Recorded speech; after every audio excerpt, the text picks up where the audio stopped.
1 Reis, no Velho Testamento, capítulo 16, versículo 29 em diante.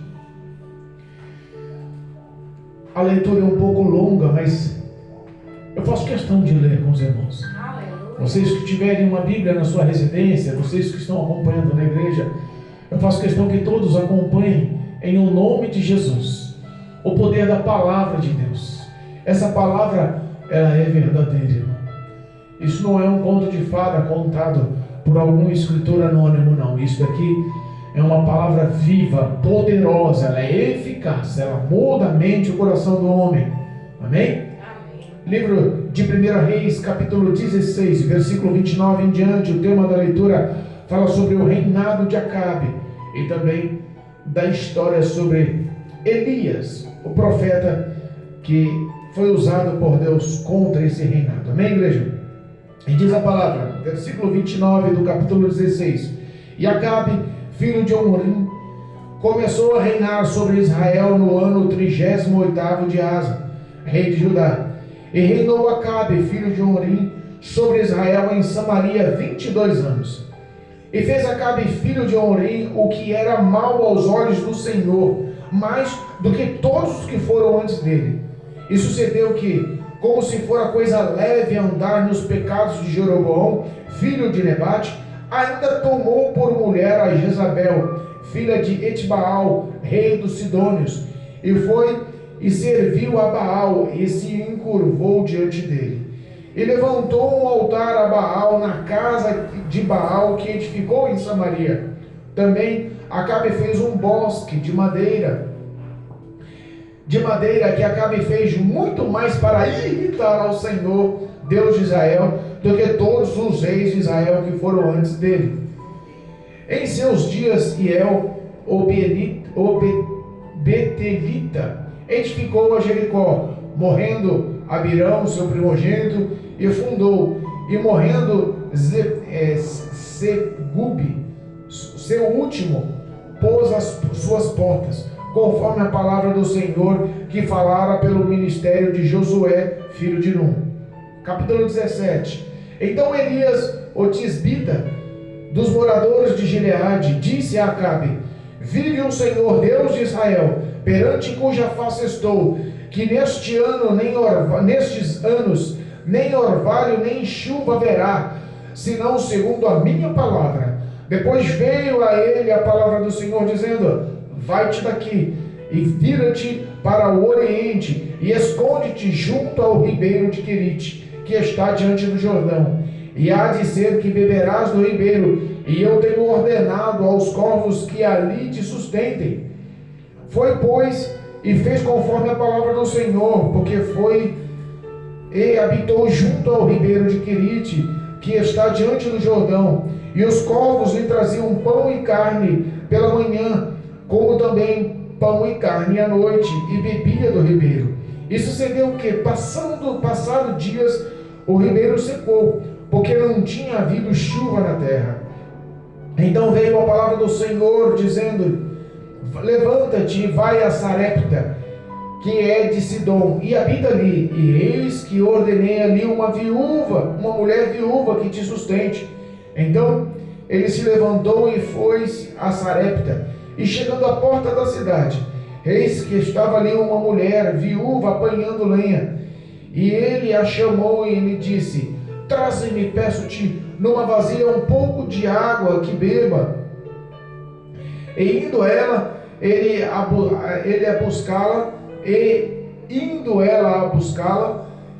a chamou e lhe disse: Traze-me agora também um bocado de pão na tua mão.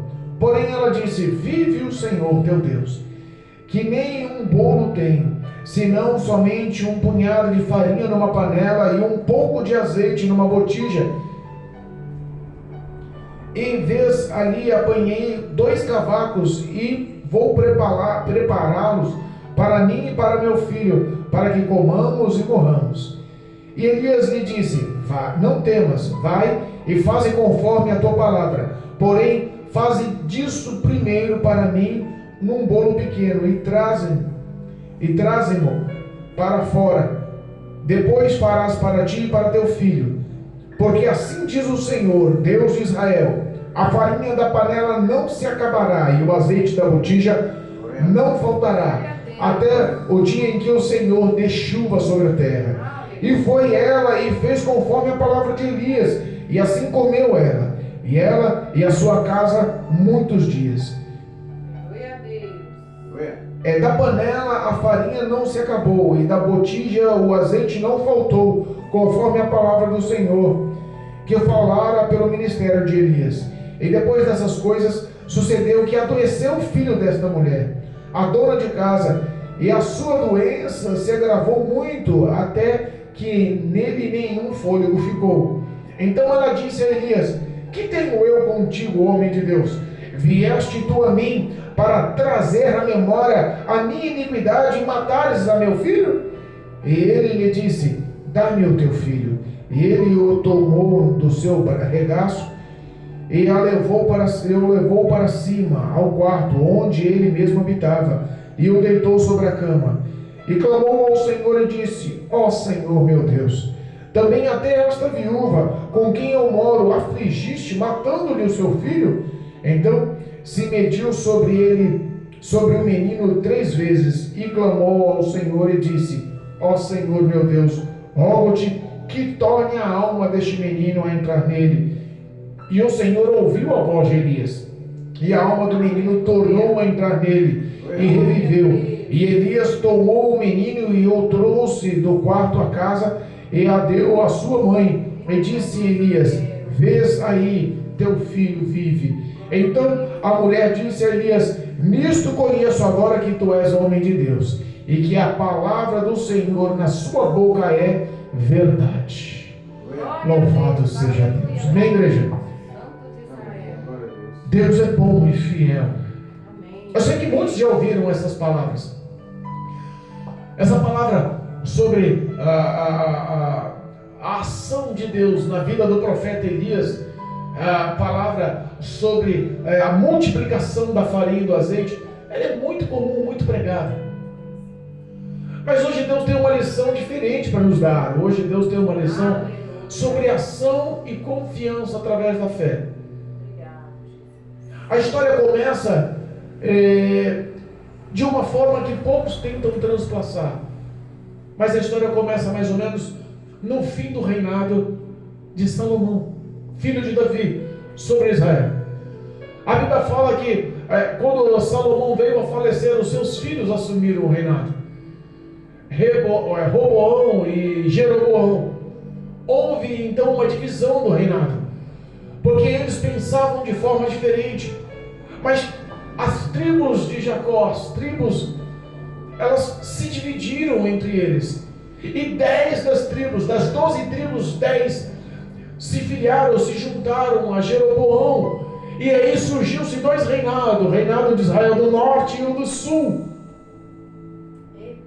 E Jeroboão, com medo do seu irmão matá-lo para adquirir o maior das tribos e governar em seu lugar, elaborou planos malignos, instituiu novos sacerdotes, instituiu nova liturgia, instituiu novos altares, tentou formular ações para que a vontade dele fosse a vontade do povo, e o povo aceitou. Mas isso era mal aos olhos do Senhor. O homem não tem poder de reinar sem a orientação, a vontade e o querer de Deus. Jeroboão tomou atitudes próprias, e a Bíblia fala que essas atitudes geraram pecado, e pecado de idolatria. Ele formulou bois de bezerros de bronze, e fizeram a esses bois ou esses bezerros de bronze uma base de adoração. Começou a desvincular a verdade do querer de Deus sobre a vida do reinado, sobre a vida do povo de Israel. Essa história foi uma história que acabou desestruturando a fé, desestruturando as promessas, a vontade e o querer de Deus. E reinados surgiram em cima disso. Homens e mulheres foram levados à idolatria através de Jeroboão. O pecado de Jeroboão foi um marco para que os outros reinados seguissem. Porque se Jeroboão fez, filho de Salomão, por que não posso fazer? Parece que o erro contamina com mais facilidade. O reinado de Israel se dividiu-se em dois, o reinado do norte e do sul, e Jeroboão reinou sobre 10 das 12 tribos no reinado do norte, e o reinado do norte ficou 209 anos, com mais de 19 reis, com 8 tipos de família, 8 tipos de nação, 8 tipos de pessoas, de crenças e de cultos, que reinaram e misturaram os sentimentos à idolatria, misturaram o pecado à santidade, misturaram o pecado e junto ao povo de Deus, perdeu-se o rumo aquele povo. Meu Deus. O pecado se alastrou. Mas a Bíblia fala que no fim desses 19 reinados entrou o reinado de Acabe. E a Bíblia fala que Acabe foi o pior de todos esses reis, esses 219 anos. 219 anos. 19 reinados. 8 famílias reinando. Misturou-se tudo o que era ruim aos olhos de Deus sobre o povo de Israel. E a Bíblia fala que Acabe foi o pior de todos eles. Tudo o que ele fez foi pior do que Jeroboão, ou do que todos os outros reinados. A história de Acabe foi tão maligna porque ele quis afrontar. E a primeira coisa que ele fez, ele montou altares de Baal em Samaria, onde ele governava, onde ele era rei sobre todo Israel.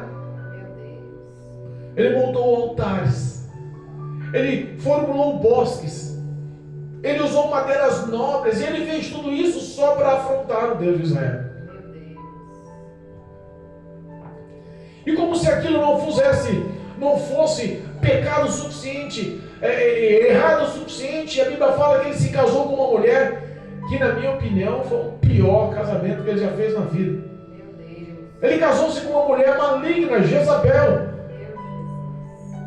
Jezabel não era uma mulher comum, Jezabel era uma mulher que arruinou a história de Israel. Jezabel era uma mulher que governava por trás do rei. Ela que mandava com braços de ferro, ela dominou a história do reinado.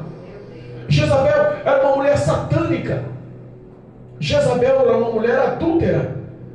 Jezabel era uma mulher homicida, assassina. Jezabel, ela adorava a Baal. Jezabel, ela veio dos Sidônios, o reinado dos Sidônios. Eles tinha por base a idolatria a Baal. Eles levavam a fama de toda a agricultura, de toda a fartura da agricultura. Não importa se Deus abençoasse ou não abençoasse, a honraria seria sempre para Baal. Misturou-se os valores. Acabe conseguiu mostrar ao povo de Israel que o certo era governar através da idolatria a Baal, porque ele era que abençoava a agricultura. Fez tudo o que Deus não pediu para ele fazer. Até que a ira de Deus se levantou. Irmãos, entenda, o homem ele faz o que faz até a vontade de Deus, até o querer de Deus, até o basta de Deus. A Bíblia fala que a ira de Deus se levantou. Jezabel e o rei Acabe, eles anularam toda a santidade e a verdade do Evangelho, todo o querer de Deus, e Deus levantou-se contra, e a maior expressão que ele se levantou contra foi tirar do anonimato um homem, profeta, ungido por Deus, Elias. Elias, ele vinha dos Tisbitas, não, senão é meio difícil de falar aqui, misericórdia. Elias, ele era da terra dos Tisbitas. E na realidade, esse Tisbita não era sobrenome de Elias, não era da genealogia de Elias, na realidade era da região de Elias.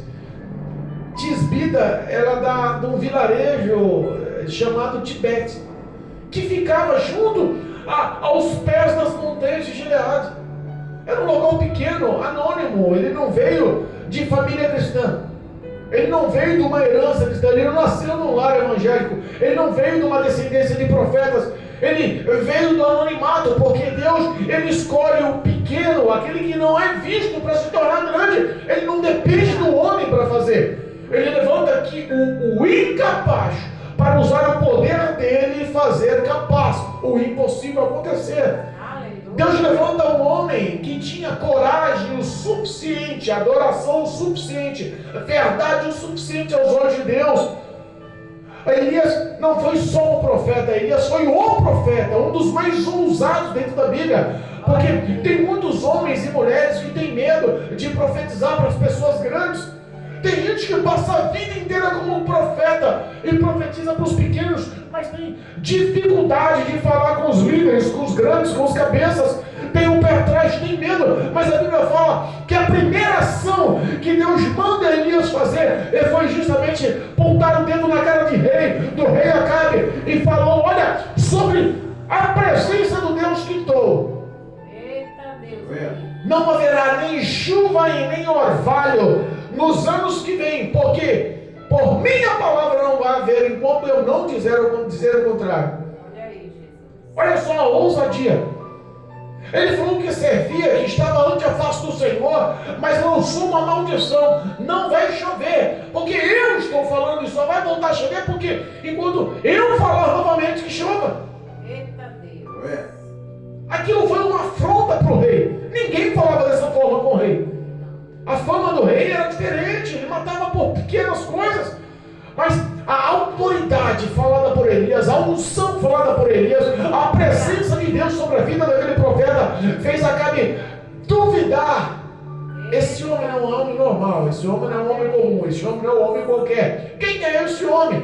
Investigaram e tentaram levar a sério Elias e ignoraram, mas quando eles viram que realmente o sol se fixou e dia após dia nada de chuva, Acabe, ele cirou de tal forma que deu ordem a todos os seus soldados a irem e vasculharem o reinado. E não só o reinado, ele mandou cartas e comitivas de soldados e representantes do rei para todas as cidades circunvizinhas, com o único propósito: matar Elias. E se alguém abrigasse ele em suas cidades, haveria uma guerra, porque ele entraria em guerra contra a cidade que tivesse abrigado Elias. Olha a ira que o diabo tomou contra o profeta. Tem ira do diabo contra a tua vida aí? Porque se tiver ira do diabo contra a tua vida aí, você está correto, está fazendo a vontade de Deus, está andando na presença de Deus, está obedecendo a ordem de Deus, está sendo fiel à vontade de Deus, está na presença de Deus. Dura coisa é quando o homem não tem mais perseguição do diabo. Ele já está em conformidade com o mundo, envolvido com o embaraço do mundo, vivendo em pecado em cima do muro. Mas se você está sendo perseguido, é porque a graça, a presença, o poder de Deus ainda guia os seus passos. Glória a Deus, eu creio, Jesus, assim. Acabe influenciado por sua mulher e conselheiros satânicos, formam comitivas atrás de Elias. E aí a presença de Deus mais uma vez vem a Elias e fala: Elias, se esconde lá para o lado do Oriente.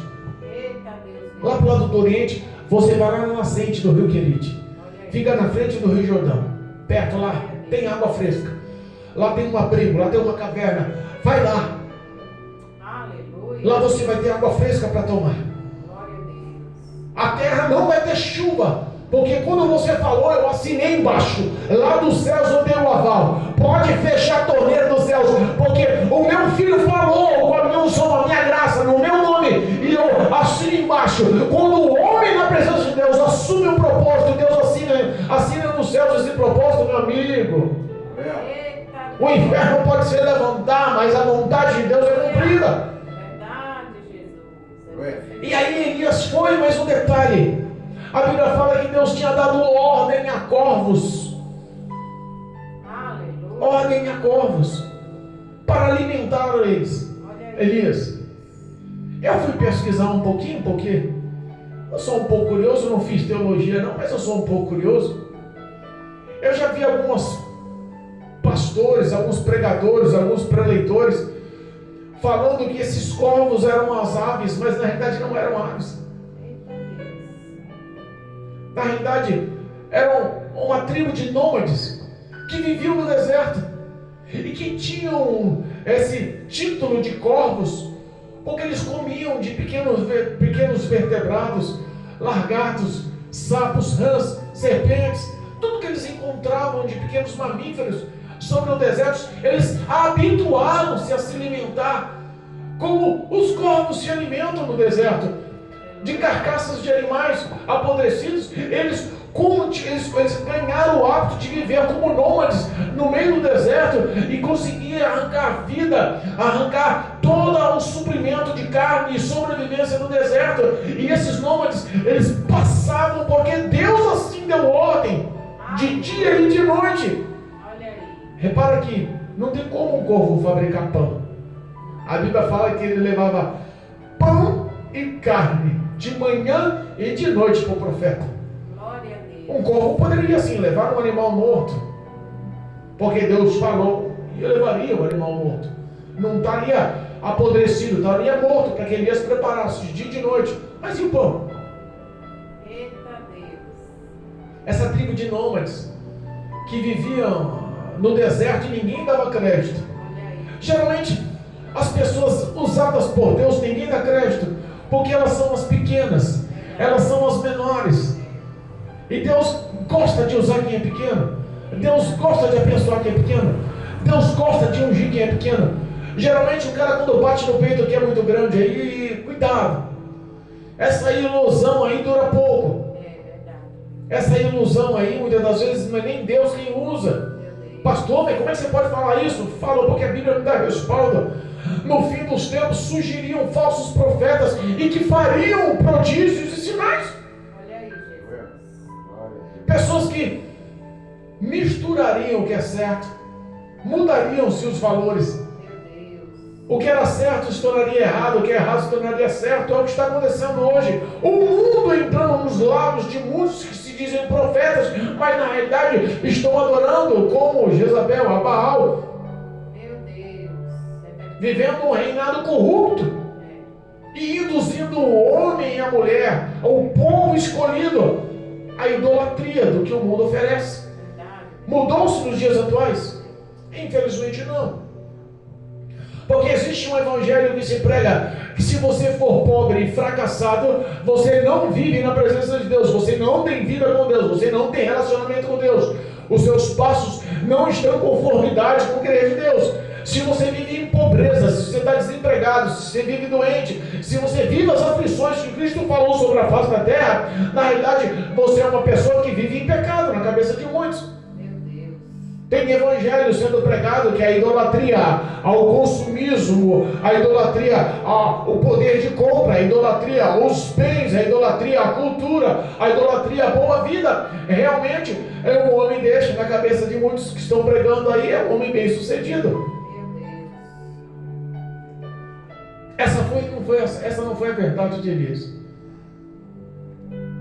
A Bíblia fala que Elias obedeceu. Eu imagino a aflição deste homem vivendo na caverna. Eu imagino a aflição desse homem dizendo: até quando, ó Senhor, não vai chover? Porque eu falei, porque o Senhor me deu ordem. Eu só faço o que o Senhor me manda. E eu estou aqui. A nascente está acabando, a água está enfraquecendo, não chove. Esse rio vai secar, Senhor. Eu estou vendo o que vai acontecer, Senhor, com o povo. Porque parou a chuva, parou de crescer as lavouras. 3 anos e meio sem chuva, a terra secou. Nada que se plantava criava, nada que se plantava cultivava, não havia colheita. A fome se instalou. A fome chegou a um perfil tão grande que as pessoas estavam comendo até os seus próprios filhos, as suas mães, fazendo acordo. Eu vou comer o meu filho hoje com você, amanhã a gente come o seu filho. Sabe? Viveu uma história de calamidade. A morte dominou. E o rei que dominava, que governava, que se intitulava o maior e o melhor, perdeu o controle. Acabe não tinha controle da situação. O Espírito Santo de Deus, a presença de Deus, honrou a fala de Elias. Glória a Deus. Mas quando começou a acabar os recursos, quando começou a acabar a dificuldade, surgiu a dificuldade. Repara que tem momentos na vida da gente que a gente tem que acreditar muito mais em nosso relacionamento com Deus do que na provisão de Deus. Porque tem gente que só acredita quando a provisão chega, tem gente que só acredita quando a provisão acontece, o céu se abre, a porta abre, a janela abre, as bênçãos chegam, aí as pessoas acreditam. Mas a Bíblia fala: bem-aventurado aquele que não viu e creu. Aleluia. O relacionamento com Deus tem que ser sua prioridade. Não é os seus feitos. Hoje eu comentava com a minha esposa na mesa, depois do almoço, assim, mais importante para a vida do homem, mais profundo, mais concreto, mais verdadeiro para a vida do homem, não é o que o homem faz para Deus, mas é sim o relacionamento que ele tem para com Deus. Porque se o homem não tem uma vida verdadeira com Deus, não importa o que ele faz para Deus, porque as palavras que ele fala, a expressão do que ele leva, todo o poder das suas palavras podem sim alcançar a vida de muitos, mas no fim da prestação de conta, ele tem o risco de não herdar o que ele estava pregando. Meu Deus, é forte. Deus olha para Elias e fala assim: Elias, olha, fica em paz, está acabando a água aí, mas agora você vai lá para Sarepta. Você vai lá para Sarepta, eu já dei ordem, a fome está instalada por aí, Elias, o caos está instalado por aí, Elias, a violência, está todo mundo tentando fazer o que é possível para sobreviver, mas no meio de toda essa destruição, todo esse meio, toda essa ansiedade, todo esse caos, eu já preparei uma viúva para te sustentar. Eita Deus. Irmãos, Deus nunca perde o controle da sua vida. Não. Pastor, o senhor não sabe o que eu estou passando. Pastor, eu estou desempregado. Pastor, eu estou com 5 meses de aluguel.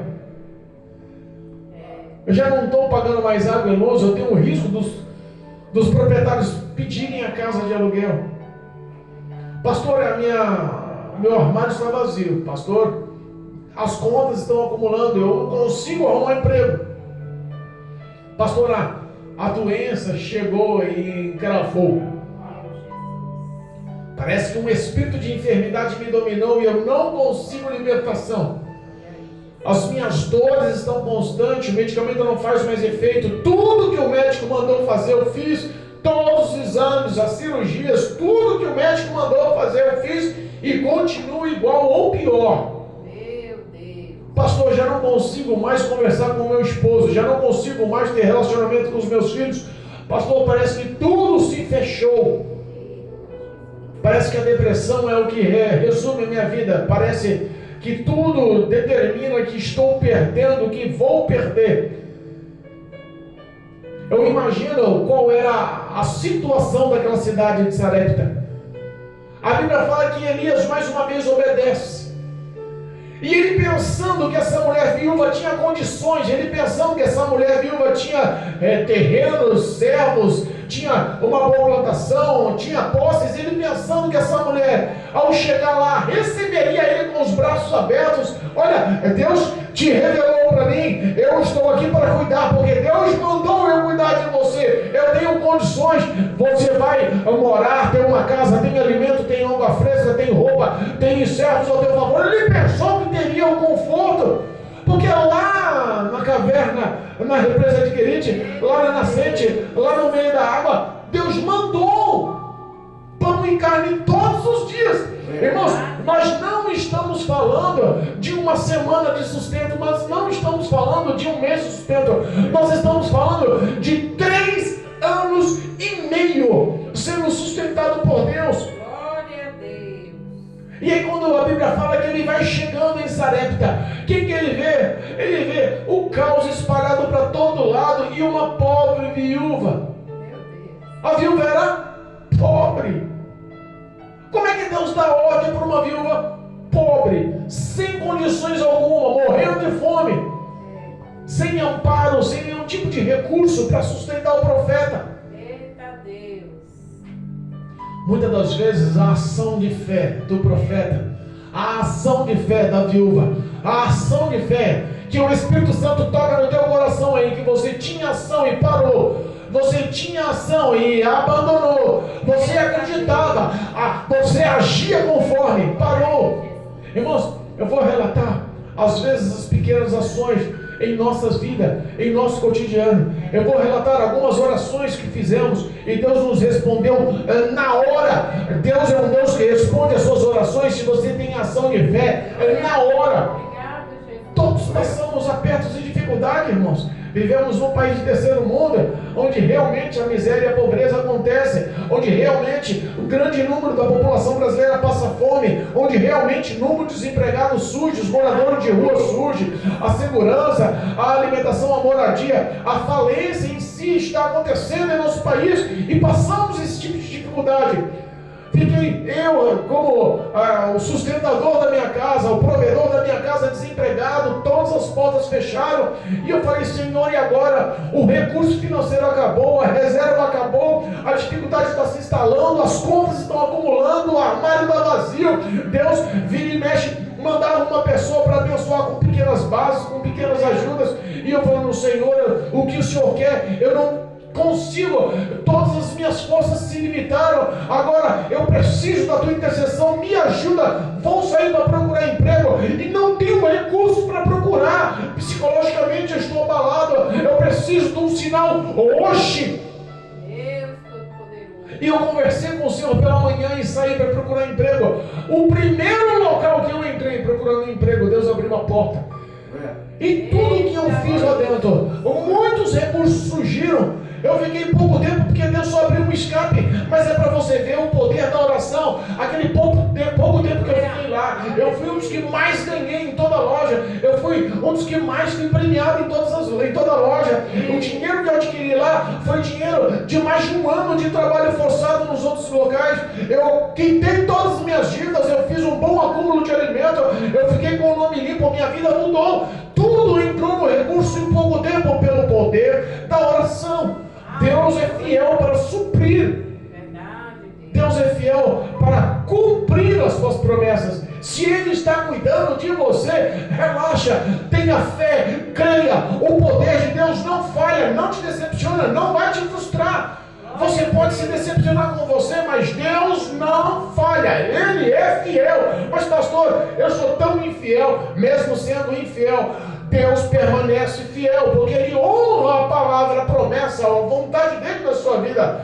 Você não pensa que recebe porque merece, você recebe porque a graça de Deus te envolve. Ele encontra aquela mulher pegando alguns gravetos de madeira no chão. Aquela viúva desolada, a viúva já não tem recurso, o filho era único, ela já não tinha perspectiva de futuro, a fome se instalava, ninguém apoiava, ninguém ajudava. Ela falou que ela estava pegando pequenos gravetos e ele chega e pede: mulher, é você. É você. Eita Deus. Sabe o que a Bíblia fala? Que aquele que der um copo de água fria a um profeta tem galardão de profeta. Tem usado da sua caridade para as pessoas que passam necessitadas na tua porta? Você tem usado de amor? Você tem sentado, aconselhado, orado, abençoado, não só intelectualmente falando, mas também com ação? Tem posto a mão no bolso, tem abençoado, tem levado alimento, tem pegado lá daquele armário aquelas roupas que estão acumulando, lá tem tanta roupa que nunca mais usou, e Deus está precisando que você acaricie, abençoe, agrade alguém que está carente, precisando. Usa o teu amor, usa a tua caridade. Tudo que o homem planta, colhe. Deus nunca vai te abandonar. Se você pensa que você doar vai lhe fazer falta, então não dê não. Mas se você pensa que você doando vai abençoar, vai alegrar, vai ajudar, então faça de coração, porque Deus vai te honrar.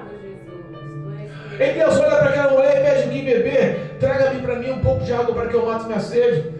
E ela entrou para buscar a água ela tinha. Era o que ela tinha em casa, água. Mas quando ela ia chegando na porta, ele grita novamente: mulher, traga-me também um bocado de pão na mão, eu quero comer. Aí ela volta para trás. Eu imagino o semblante daquela mulher. Porque é tudo quando você não tem recursos, você não tem condições e as pessoas lhe pedem.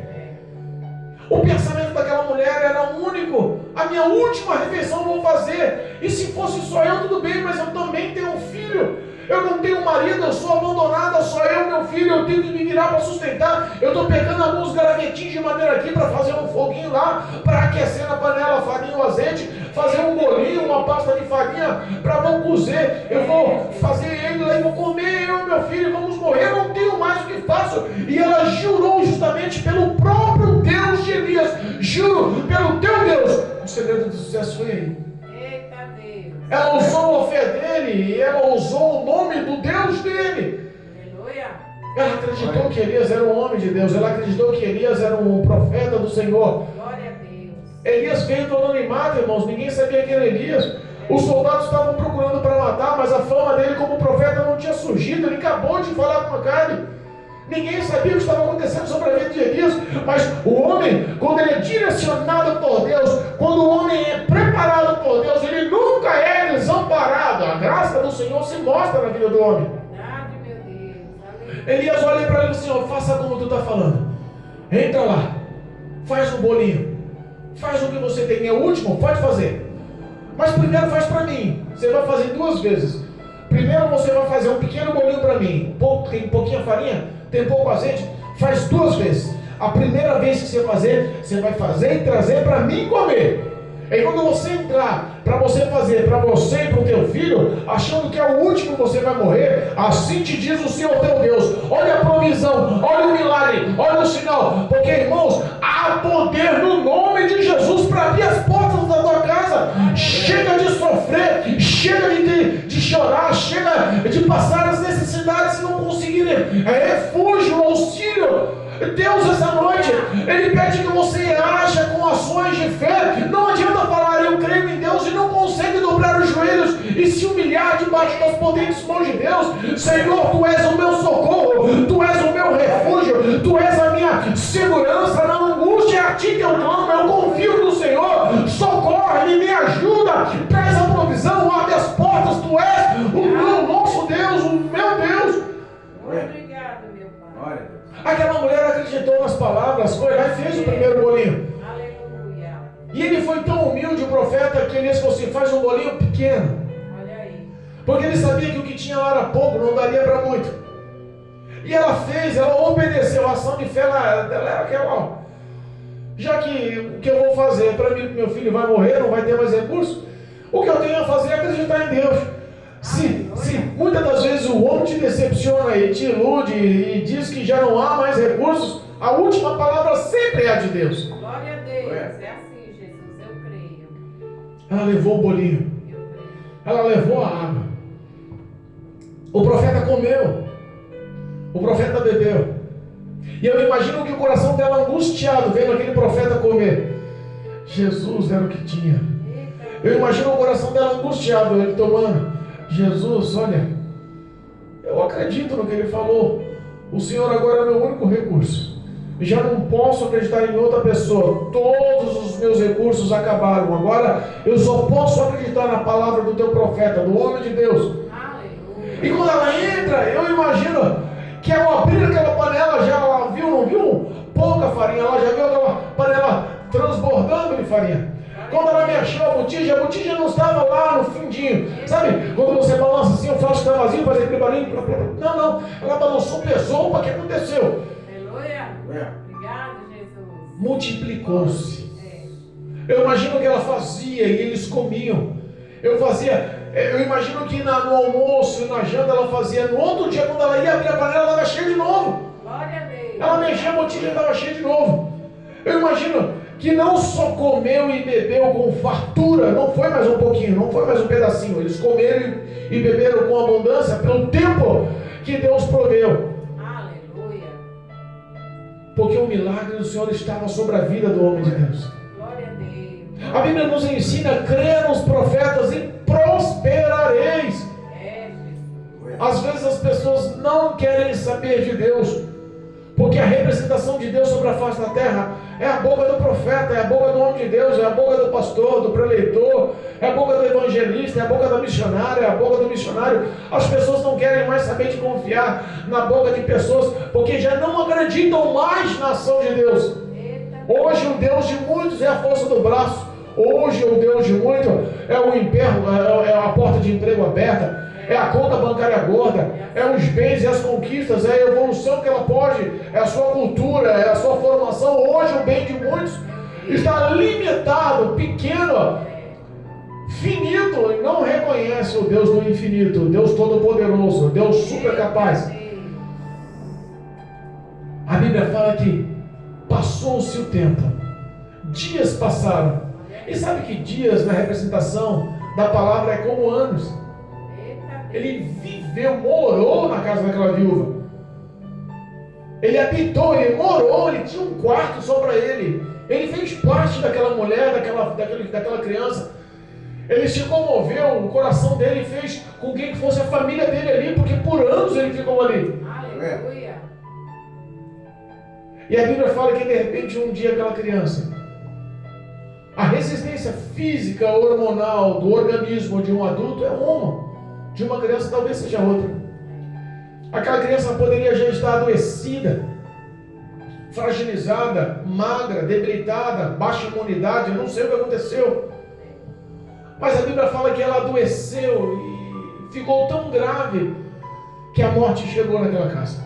Meu Deus. Aí nós entendemos como o coração do profeta fica, porque ele viu o milagre de Deus ao ele falar e não chover, nem orvalho surgir. Ele viu o milagre de Deus de ser sustentado e beber naquela caverna, na nascente do rio Querite. Ele viu o milagre de Deus, a multiplicação da farinha. Ele viu o milagre de Deus, a multiplicação do azeite. Ele sabia que Deus estava com ele, mas ele não sabia por quê. Ele estava fazendo o que Deus mandava, porque a morte chegou. Ele estava fazendo o que Deus mandava, porque o caos chegou, porque a dor chegou, porque a lágrima chegou. Porque que na cabeça dele ele estava levando as dores para aquela família, para aquele lar, para o coração daquela mãe, daquela viúva. Ele começou a se contestar, aquela viúva correu e falou: homem de Deus, o que eu tenho contra ti? Ela bateu de frente e falou: tu vieste aqui para botar a minha iniquidade e os meus pecados do passado, para que eu possa pagar pelos meus erros, para que meu filho morresse. Meu Deus. Deus também estava tratando o coração daquela mulher. Deus também estava curando o coração daquela mulher. Deus também estava perdoando o coração daquela mulher. Deus também estava usando de íntima compaixão, de misericórdia, para restaurar a fé daquela mulher. Porque ela viu o milagre acontecendo, mas ela só entendeu que Elias era um homem de Deus depois que Elias pegou o filho pelos braços. Aleluia. Depois que Elias pegou com carinho, porque ele reconheceu a dor daquela mulher, ele se sentia, as palavras dela bateu no subconsciente, ele sentiu a dor daquela mulher. A Bíblia fala que ele levou ele para o quarto que habitou, lá o quarto do alto, o quarto de cima, onde ele dormia. E ele, a primeira coisa que fez, dobrou o joelho. Aleluia. Repara que quando a aflição chega aqui, os recursos acabam. A última pregação que pregamos foi sobre o menino que estava no esquife morto e a viúva vindo atrás, e Cristo ressuscitou aquela criança. Glória a Deus. Poucos homens na Bíblia ressuscitaram. Nenhum rei ressuscitou. Nenhum homem que governou ressuscitou. Nenhum. Porque todos que eram reis estavam nos palácios e já eram conhecidos e bem vistos, já tinham sua aptidão de poder e a sua glória. Mas Deus pega um homem do anonimato e ouve a oração dele. No quarto de joelhos, com o rosto no pó, ele suplica: Senhor, por que trouxe a morte dessa criança? Até essa família que sofre por necessidades, eu venho aqui, o Senhor permite que a criança morra. Traz a alma dela de novo. Traz o fôlego de vida e põe sobre ela de novo. Traz a vida sobre a morte. Faz o que ninguém pode fazer, o Senhor pode fazer. Nós somos pequenos, limitados, mas o Senhor não é não. O Senhor é todo poderoso, dono da vida, dono da morte. O Senhor pode retirar esse espírito de morte e pode colocar um espírito de vida novamente. Quantas pessoas não acreditam mais na vida em Cristo Jesus? Quantas pessoas não acreditam mais porque vivem uma morte espiritual, e o Espírito de Deus te cobra hoje dizendo: nunca te perdi de vista, estou prontificado a banir esse espírito de morte espiritual que matou a sua fé e restituir a vida, a aliança, a salvação sobre a sua história. Aleluia, meu Deus. Obrigado, Jesus. Tu és fiel. Ele se debruçou 3 vezes por cima da criança. Eu imagino a aflição, o choro, a angústia do coração. Eu imagino que aquela oração deve ter movido e comovido o coração de Deus lá no trono. Eita Deus. Porque a Bíblia fala que Deus ouviu. E quando Deus ouve, Ele se comove. Sabe por quê? Ele não resiste ao coração quebrantado. Aleluia. Muitas pessoas altivas com o coração duro, eu posso, eu faço, eu aconteço, nunca vai ver o sinal de Deus. Nunca nasceu de novo. Nunca experimentou da água e do Espírito. Nunca conheceu a Cristo. Nunca conheceu a Deus. Não sabe o que é isso. Mas o homem, quando tem um coração quebrantado e reconhece os seus pecados e arrepende dos seus pecados e suplica pelo amor, compaixão, misericórdia do Senhor, esse sim é agraciado com o sobrenatural. Deus tem nos alcançado. Pecamos, irmãos. Não tem quem esteja livre do pecado. A luta contra o pecado é diária. Mas o homem só sucumbe ao pecado e é condenado ao inferno se ele renunciar e não querer a misericórdia e o perdão de Deus. Porque o Deus de amor, Ele abrangeu aquele lar. O Deus de amor, Ele encheu aquele quarto. O Deus de amor trouxe vida àquela criança.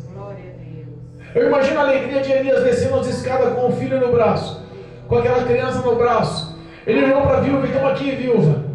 Ei aí o teu filho de novo. Recebe aí a alegria novamente. Recebe aí a esperança novamente. Recebe aí a glória novamente.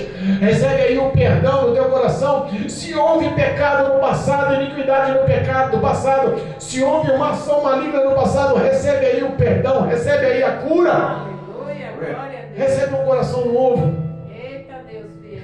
Pessoas estão se afastando dos caminhos do Senhor porque guardaram no coração o ressentimento, guardaram no coração a falta de perdão, guardaram no coração as dores, guardaram nos corações a raiz de amargura que brotou, cresceu e isolou a graça e o amor de Deus na vida do homem. Mas da mesma forma que Deus alcançou a vida do filho daquela viúva, também alcançou o coração daquela viúva. Ela se sentiu novamente amada, agraciada, bendita aos olhos do Senhor. E ela olha para Elias e diz assim: agora eu sei que tu és um homem de Deus. Ela não tinha visto até aquela hora, porque na realidade o coração dela continuava afligido. O pecado, a consciência, o subconsciente continuava acusando ela. O diabo continuava lançando dardos satânicos malignos e encontrando legalidade na mente e no coração dela. Ela não tinha aquela fé ativa. Ela viu a multiplicação, ela recebeu o profeta em casa, mas ela só reconheceu quando ela foi realmente trocada aquele coração duvidoso, trocada aquele coração machucado, trocado aquele coração incrédulo, machucado, e colocou um coração de carne, sensível, cheio da presença de Deus. Ela só reconheceu que Elias era homem de Deus quando ela foi tocada por Deus, quando a misericórdia envolveu a vida dela. As pessoas que nos ouvem, não só aqui na presença, no culto, mas nos lares ou pela internet, no YouTube, as pessoas que nos ouvem recebem aí casando certo. Você só vai abrir os seus olhos espirituais novamente quando com o coração quebrantado suplicar um coração novo. Jesus, eu reconheço os meus pecados. Jesus, eu reconheço as minhas falhas e os meus erros. Jesus, eu reconheço a minha iniquidade. Jesus, eu estou lembrando lá de onde eu caí. Eu quero voltar lá, Senhor. Eu quero ter uma caminhada nova. Eu quero voltar lá. Eu quero ter um coração curado. Eu quero voltar lá. Eu quero perdoar. Eu quero voltar lá. Eu quero me libertar. Eu quero voltar lá. Eu quero ter uma nova vida com o Senhor. Me ajuda. Quando o coração do homem é tocado, transformado por Deus, tudo se abre. Os caminhos se transbordam. As janelas dos céus derramam bênçãos, as portas se abrem, a cura acontece, a paz enche o lar, a felicidade é a vida da pessoa, tudo se vai bem. O homem se torna um bem-aventurado, a mulher se torna bem-aventurado. A Bíblia fala que aquele que guarda os mandamentos e pratica as palavras do Senhor, as bênçãos correrão atrás de ti. Glória a Deus. E te alcançarão. É assim, Jesus. A vida daquela viúva nunca mais foi a mesma. O lar daquela viúva nunca mais foi o mesmo. Glória a Deus. A história daquela viúva nunca mais foi a mesma. Mas pastor, voltou a chover. A farinha acabou da panela, voltou a chover. O azeite cessou na botija. Mas o que Deus mudou, o íntimo dos sentimentos do coração daquela mulher, não acabou, não cessou, ele não faliu. Porque o que Deus planta realmente cresce, dá frutos. Deus planta hoje o Espírito de Deus nessa terra fértil que é o teu coração. E Ele crê que os frutos que Deus tem prometido para a tua vida, os sonhos que Ele tem prometido para a tua vida, hão de se realizar.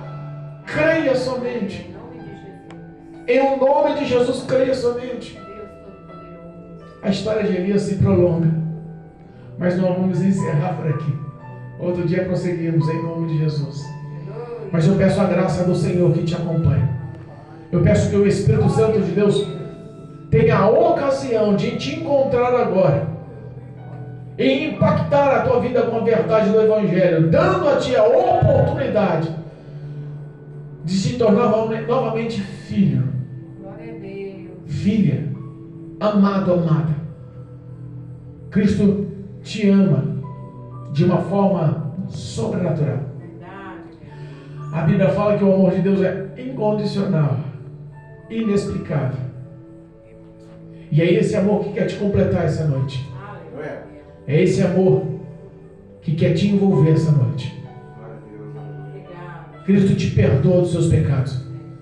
Cristo te liberta das suas iniquidades. Cristo restitui novamente a sua intimidade. Cristo restitui novamente os seus sonhos. Cristo abre as portas. Ele está prontificado a mudar a sua vida a partir de hoje. Creia somente. Volte a orar como você orava. Volte a meditar e a ler, a estudar, a praticar a palavra de Deus como você fazia. O Espírito de Deus tem saudade de você. O Espírito Santo de Deus tem saudade da amizade, do relacionamento que você tinha com Ele. Que a graça do Senhor te envolva e que o nome de Jesus seja glorificado na sua vida. Em nome de Jesus. Que Deus possa te abençoar. Para a glória de Deus. Amém, igreja? Louvado seja Deus. Amém. Deus Todo-Poderoso.